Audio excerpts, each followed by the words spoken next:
Hello friends, രാവിലെ അരി വെള്ളത്തിട്ടതാന്നേ. വൈകുന്നേരം 5 മണിക്ക് കലത്തപ്പം ഉണ്ടാക്കാമെന്ന്. എന്തായാലും എനിക്ക് ഉണ്ടാക്കാനായിട്ട് പറ്റിയിട്ടില്ല. അപ്പോൾ നമ്മുടെ ചോറും അരിയും ഏലക്കയും ജീരകമൊക്കെ ഇട്ട് നല്ല മഷി പോലെ അരച്ചെടുക്കണം കേട്ടോ. കലത്തപ്പത്തിന് നന്നായിട്ട് അരയേണ്ടതുണ്ട്.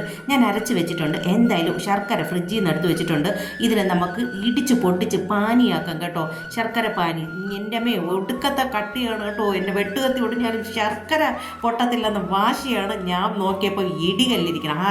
അങ്ങനെ വിട്ടാൽ പറ്റില്ലല്ലോ, നമുക്ക് ഇടിച്ച് തന്നെ പൊട്ടിക്കാന്ന് ഓർത്ത് ഇടികല്ലെടുത്തോട്ട് ഇടിച്ചിടിച്ച് 4 കഷ്ണമാക്കി ഞാൻ വെള്ളം ഒഴിച്ചത് ആ പാവാക്കാനായിട്ട് നമ്മുടെ ഗ്യാസിൽ വെച്ചിട്ടുണ്ട്. വെറുതെ ഇരിക്കില്ല, അവിടെ പാവാവട്ടെ എന്ന് കരുതി ഒരു പഴം എടുത്ത് മിണുമിണാന്ന് മിണുങ്ങുന്നുണ്ട്. സത്യം പറയാമെങ്കിൽ ഇത് അർദ്ധരാത്രിയാണ് കേട്ടോ.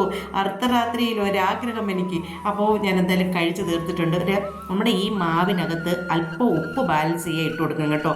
അല്പം സോഡാപ്പൊടിയും നമ്മുടെ ചൂടോട് കൂടി തന്നെ ആ ശർക്കര പാനിയും കൂടെ ഒഴിച്ച് കലക്കിയെടുക്കേണ്ടതുണ്ട്. അത് കഴിഞ്ഞ് ഞാൻ കുക്കർ അടുപ്പത്ത് വെച്ചിട്ടുണ്ട്. അതിൽ നമ്മുടെ എന്ത് പറയാൻ നെയ്യും വെളിച്ചെണ്ണയും ഒഴിച്ച് അരിഞ്ഞ് വെച്ചിരിക്കുന്ന നമ്മുടെ തേങ്ങാക്കൊത്ത് ഇട്ട് കൊടുക്കണം കേട്ടോ. അത് കഴിഞ്ഞിട്ട് ഉള്ളിയും കൂടെ ഇട്ട് കൊടുക്കണം. ചെറിയ ഉള്ളി ഇതിന് മസ്റ്റാണ്. ആ ചൂടോടുകൂടെ തന്നെ ഈ മാവ് ഒഴിച്ചു കൊടുത്തിട്ട് നമ്മുടെ മുകളിലോട്ട് ആ തേങ്ങാക്കൊത്തും ഒക്കെ വാരി ഇട്ട് കൊടുക്കണം കേട്ടോ.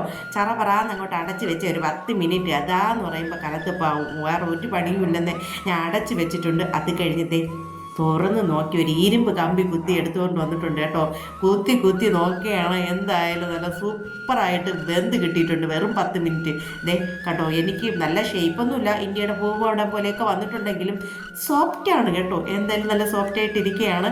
നമുക്കിത് കട്ട് ചെയ്ത് എടുക്കാം. പക്ഷേ ഇത് തണുത്തിട്ട് കട്ട് ചെയ്യേണ്ടതായിരുന്നു. ഞാൻ ചൂടോടുകൂടെ, എനിക്ക് നല്ല ഉറക്ക ക്ഷീണവും ഉണ്ട് കേട്ടോ. ഇത് കഴിച്ചിട്ട് വേണം കിടന്ന് ഉറങ്ങാനായിട്ട്. അപ്പം ചൂടോടുകൂടെ കട്ട് ചെയ്തെടുത്തിട്ടുണ്ട്. പറയാണ്ടിരിക്കാൻ വയ്യ, നല്ല സോഫ്റ്റാണ്. എന്തായാലും ഞാനൊരല്പം കഴിച്ച് ഇപ്പം തന്നെ നിങ്ങളോട് ടേസ്റ്റ് പറയാം കേട്ടോ. സൂപ്പറാന്നേ, അടിപൊളിയായിട്ടുണ്ട്. ഒരിക്കലെങ്കിലും നിങ്ങൾ ഉണ്ടാക്കി നോക്കുക. എൻ്റെ ഒരു അഭിപ്രായത്തിൽ വർഷങ്ങളായി ഞാൻ ഉണ്ടാക്കിയിട്ട് നല്ലൊന്ന് സൂപ്പറായിട്ട് വന്നിട്ടുണ്ട്. ഞാനത് കഴിച്ചത് കണ്ടോ, ടൈം വരെ ഞാൻ കാണിച്ചു തന്നിട്ടുണ്ട്. 10:45 ഉറങ്ങിക്കിടന്ന് അമ്മയെ തട്ടി വിളിച്ച് ഗുളികയും കഴിച്ചിട്ട് കിടക്കുന്നതാണ് കേട്ടോ. അമ്മയ്ക്ക് വയ്യാത്ത ആളാണ്. എന്തായാലും അവർക്കൊരു പീസ് കൊടുത്തിട്ടുണ്ട്. എന്നിട്ട് പറഞ്ഞ അമ്മേ നല്ല സൂപ്പറാണെന്ന് പറഞ്ഞോളൂ. അമ്മ എന്തായാലും തകർത്ത് അഭിനയിച്ചിട്ടുണ്ട് കേട്ടോ. അത് കഴിഞ്ഞ് ഞാൻ വന്ന് ഒരു കട്ടൻ കാപ്പി ഇട്ട് ഒരു കഷ്ണം കൂടെ കഴിക്കാണ്ട് എങ്ങനെ കിടക്കും. നല്ല ഉറക്കക്ഷീണം ഉണ്ടെങ്കിൽ അതവിടെ ഇരുന്നോട്ടെ. ഞാനും ഒരു കഷ്ണമൊക്കെ കഴിച്ചിട്ട് കട്ടക്കാപ്പി കുടിച്ചിട്ട് ഇറങ്ങാൻ പോവുകയാണ്. അപ്പോൾ എല്ലാം പുതിയ വിശേഷവും കാഴ്ചയൊക്കെ ആയിട്ട് ഞാൻ നിങ്ങളുടെ മുന്നിൽ ഓടിയെത്താം കേട്ടോ. Baby C